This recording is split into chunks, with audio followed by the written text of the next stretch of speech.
Shalom to all my brothers and sisters. Shabbat. How are we to understand it? How do we keep it? According to Karaite traditions, and according, most importantly, to Tanakh itself, the Torah and Tanakh. Do we have examples throughout the Tanakh to keep it? Because we follow according to what is written. Now, we may have our own traditions on how to keep those mitzvot according to what is written. We do not go beyond what is written, but we keep in concordance with what is written, what we were handed through the Creator.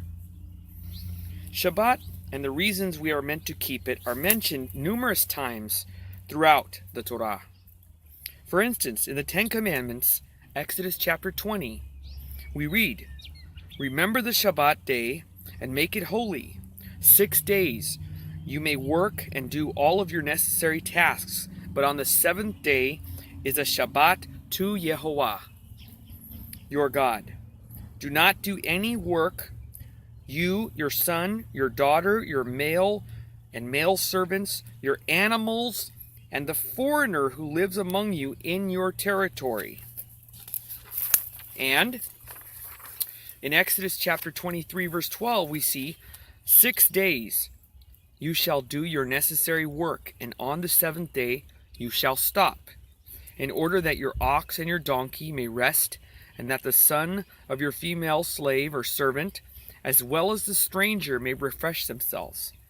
So the Shabbat is not only for you and your family, or you yourself, if you live by yourself, or a single parent with your children, but it also means that you're not to have anyone come into your home and work on the Shabbat. If you have a maid or someone who cleans your house or comes to do your taxes, you are not to allow anyone to work for you during that time. So even if you have someone that's cleaning your house, it must not be. Your animals are not to be put to work. If you live on a farm, you cannot have your horses do any work on the Shabbat. Yes, this is literal. So it doesn't just go for yourself and for your family. This goes for anyone in your vicinity. Whether they work for you, whether they're animals, strangers, it doesn't matter. It is a Shabbat to all who are within your vicinity, wherever you may be. So the reason we are commanded to keep Shabbat is clear. Everybody needs a rest from work, and the Shabbat is the day we are allowed to rest, as well as the day that we are to allow everyone else in our society to rest, even if they have the lowest social standing. This social justice aspect of the Shabbat cannot be overlooked. This is something that we have to look at as something so just and so beautiful that only the Creator of this earth could have come up with. This is the central aspect of Shabbat, period.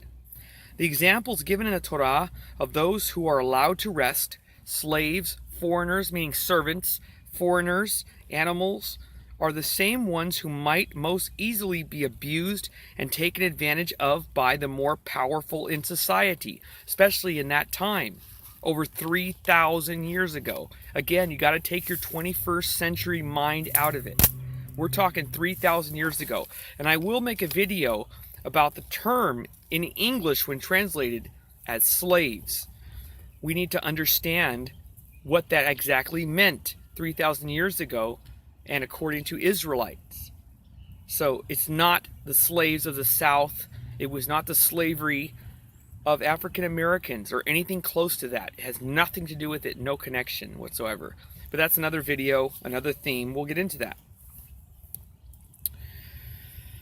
Okay, Yehovah cannot change their status as servants or outsiders. He does not interfere in human affairs in that way. But his kindness is that he is with them and caring for them as well, because they are all his sons and daughters as well, regardless, period. We are all made in the image of Elohim.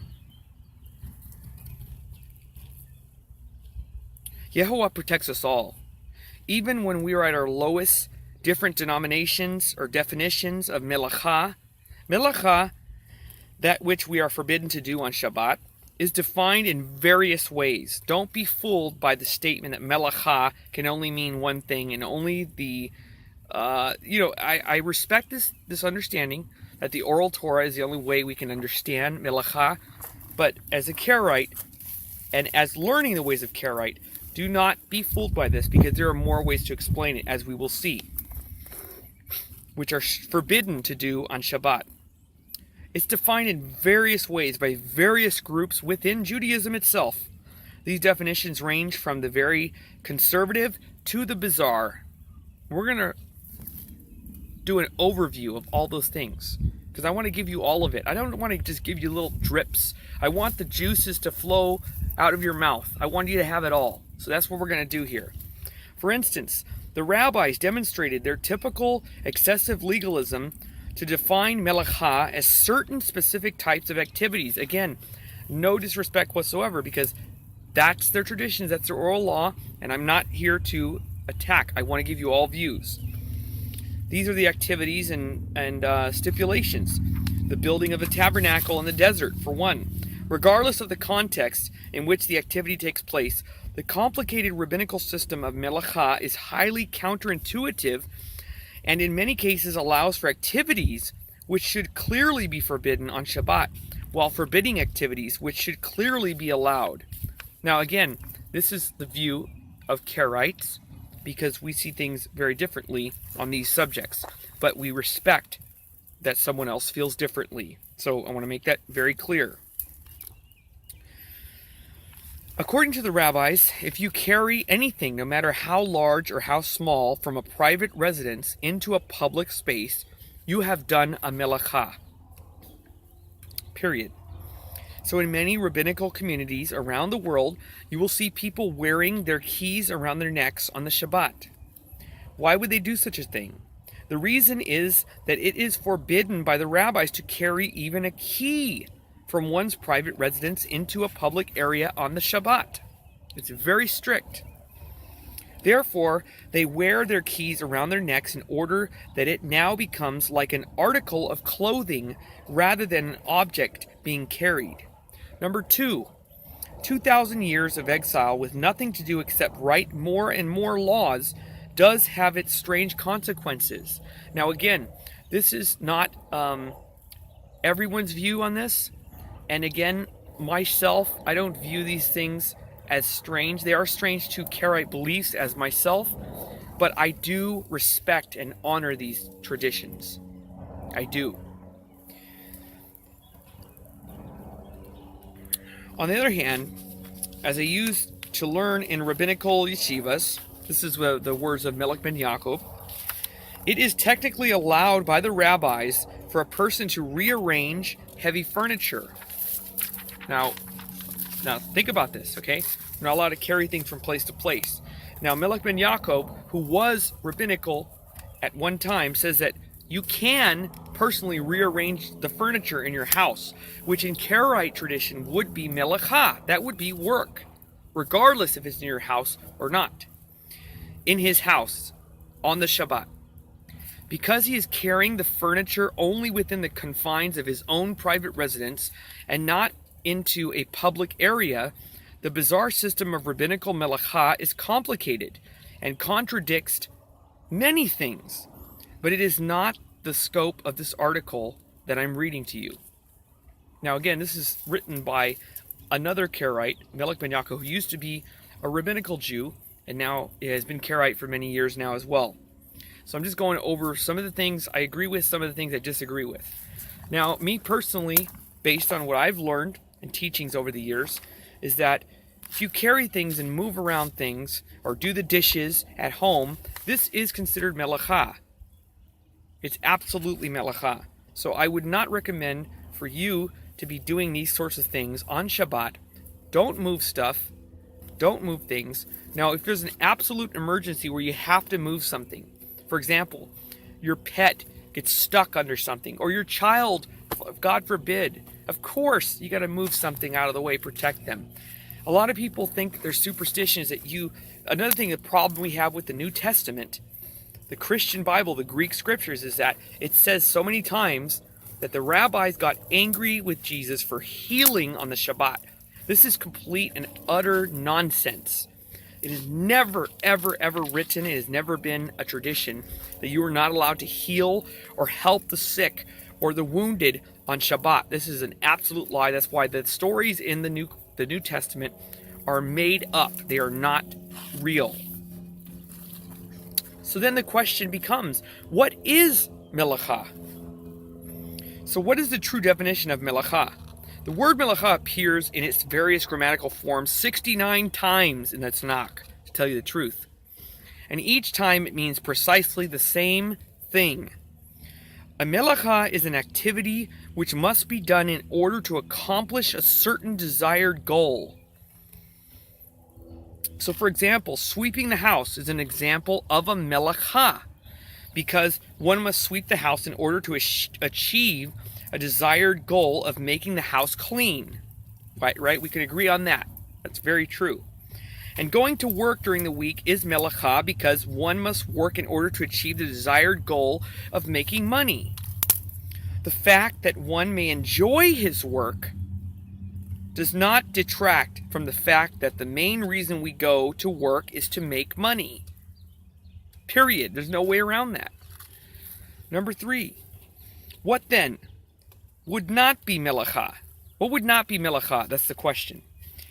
That which a person does for pure enjoyment. That's the Karaite view.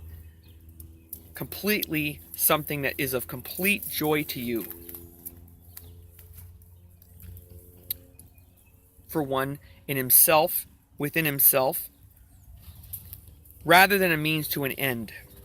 So for example, playing music, taking a leisurely walk to enjoy yourself, doing some relaxing gardening, painting or drawing. All of these would not be forms of melacha if it gives you deep pleasure and it has no connection to work or fulfillment to get money or strenuous. If it's something that you enjoy to do, it is not considered melacha. You are allowed to do this on Shabbat because it is not considered work. If somebody's having a beautiful walk in a field, of course you're not going to question him that he is violating the Shabbat. He's enjoying the day. He's enjoying what Shabbat's all about. If you're just stuck in your little room all day, how is that an enjoyable Shabbat? It's just not the case. This brings us to a second definition of melacha.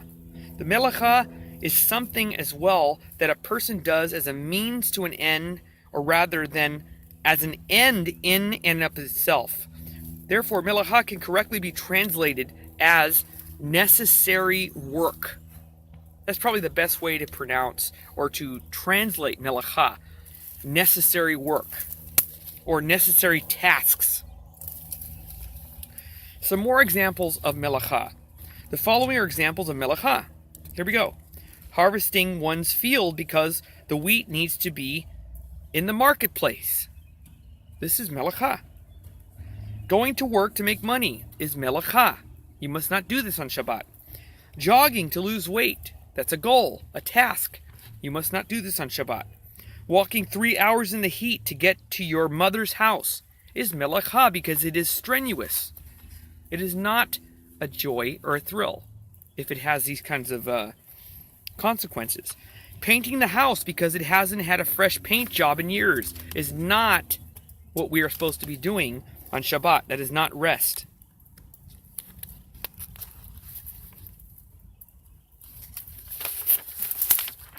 I'm going to keep going here, give you some more examples. It's very important. Reading a book because you have a paper due on or around Monday. Let's say you're doing a paper, a term paper. That's considered melacha. You're not supposed to be doing that. You're supposed to be resting your mind and physically. It's not just physical, it's mental as well. Turn off your phones if you can. Rest. Put it all to the side. That's what Shabbat is all about. It's not just about rest. It's about mental rest as well as the physical rest. These are some things, major things, that are acceptable on Shabbat according to Karaite belief and based on the written words of Yehovah. Basically based on what melacha means and what is not said and what is said in Tanakh is what I mean. Reading an enjoyable book, that's fine. Doing some relaxing gardening is totally fine. Playing a musical instrument for fun and relaxation, this is great. Meditation, I cannot recommend more on meditation. Taking a leisurely walk, a blessed walk, beautiful. I do that with my children. Writing poetry, whatever that may be, any form of poetry. Spending time with friends. Sleeping, eating, having relations with your mate. Another way to look at melacha is also like this. Ask yourself, if I had a day off and had absolutely nothing to worry about, no money to make, no weight to lose, which I could probably lose a couple pounds, to tell you the truth, nothing that needs fixing, etc., etc., how would I spend my day? Now again, we have to ask this question. It's very important. If I had the day off, a day off, and I had absolutely nothing to worry about, no money to make, no weight to lose, nothing that needs fixing, etc., etc., you can make more questions for yourself. It's okay. If you want to expand on that, feel free. How would I spend my day? Whatever your answer is, that is what you are allowed to do according to Shabbat. It's not so complicated. It's very simple and beautiful. And this is why keeping the Torah, especially Shabbat, is freedom. It's joy. It's beyond the physical. Now, would you rest on Shabbat? Of course you would. Take a walk through the woods? Yes. Read a book? Yes. Get together with friends? Of course. These things that are not melacha, you are permitted to do on the Shabbat. But you probably wouldn't go jogging, go to work, fix the plumbing, or do your taxes. Therefore, these things are melacha and are forbidden on the Shabbat. The idea is quite simple, really. It really is simple. So simple, in fact, that we seem to have lost focus of the simplicity of keeping Shabbat and made it into something so beyond us. And we need to stop that. Stop doing that. Shabbat is not about hurting your mind thinking about Shabbat. You're not supposed to be walking on eggshells on the Shabbat. You're supposed to be relaxing, not worrying about things, even worrying about keeping Shabbat. How are you keeping Shabbat if you're worried about keeping it? It doesn't make any sense. It doesn't. Another major question is very important. Can I kindle a fire on Shabbat? What is the Karaite view? Karaites traditionally interpret the verses forbidding the burning of a fire on Shabbat in Exodus chapter 35, verse 3, or sometimes verse 4, as meaning that no fire whatsoever may remain lit once the Shabbat comes in and until the Shabbat goes out, from Friday evening when the sun goes down till Saturday when the sun goes down. From this tradition, Karaite interpretation comes the rabbinical tradition to make hamin cholent on Shabbat. Hamin is a stew that is placed on the fire before the Shabbat. This is a rabbinical tradition. And left to cook throughout the Shabbat. Said the rabbis, if one refuses to make hamin on Shabbat, one is suspected of being a Karaite, coincidentally. We should all be so lucky, right? Is the tradition Karaite understanding correct or not? Well, that's up for you to decide. Or not decide, because like I said in my other videos, I respect the views of my rabbinical brothers. I'm not here to attack or claim that I'm right and you're wrong. That's not what I'm here for. I want to give you the Karaite understanding of how we follow these things.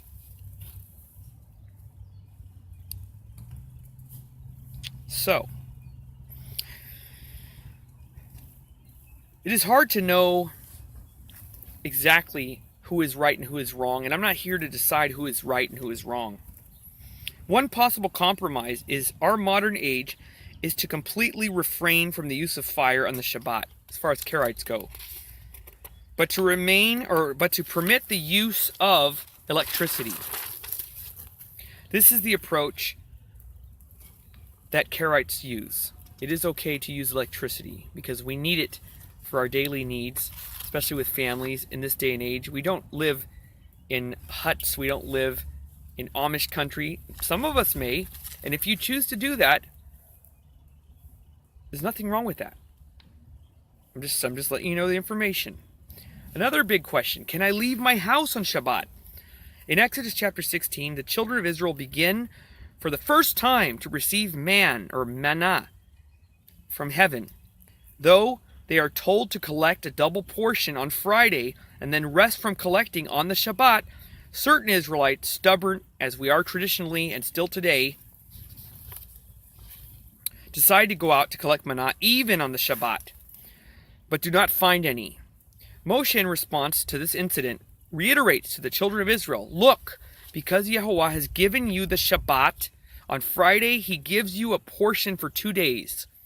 So let each person stay near his home, and nobody should go out from his place on the 7th day. You can find that in Exodus chapter 16, verse 29. From this verse, the rabbis have developed the idea, Shabbat area, a region of approximately 3,000 feet from one's home, beyond which a person is not allowed to walk on the Shabbat. Certain Karaites, fortunately, a very small minority, have taken this idea a step further and will not even go out of their houses on the Shabbat. I once have even met a man, this is Melech Ben Yaakov. He once met a man who was a Karaite himself, who would not get out of his bed for the entire Shabbat.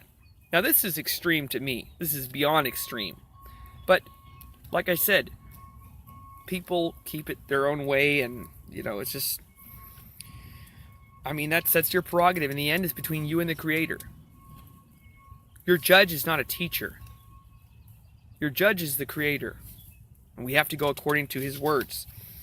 Both the rabbinites at large and the few Karaites who give these verses extreme interpretations have forgotten a basic principle of scriptural interpretation. All verses must be evaluated within their context. If we look at the context of Exodus chapter 16, verse 29, we see that Moshe is not admonishing the children of Israel in general terms to remain near their homes on the Shabbat. Rather, it is in the context of the very specific situation of the Israelites wandering off to gather manna on the Shabbat. Not traveling, but going to go get manna. That's the issue. Again, context is everything. I say it in almost every video. If you don't know the context, you'll never understand. Therefore, this is no general prohibition against walking far away from one's home on the Shabbat. Like the incident in Exodus chapter 16 I just mentioned, each journey must be taken in its own context. It is tiring, not pleasurable, or done for a reason other than enjoyment. That's the question. Is it tiring? Is it pleasurable? Is it relaxation? What are you doing it for? If the former, meaning enjoyable walk, is the case, then it will most likely not be forbidden.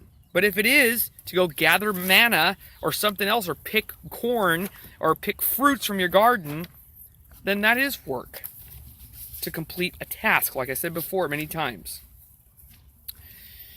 So, in general, we got to be realistic. Look at the text. Think of yourself. Again, the questions. Is this pleasurable? Do I get joy from this? Am I relaxing? Excuse me. So, Shabbat is peace.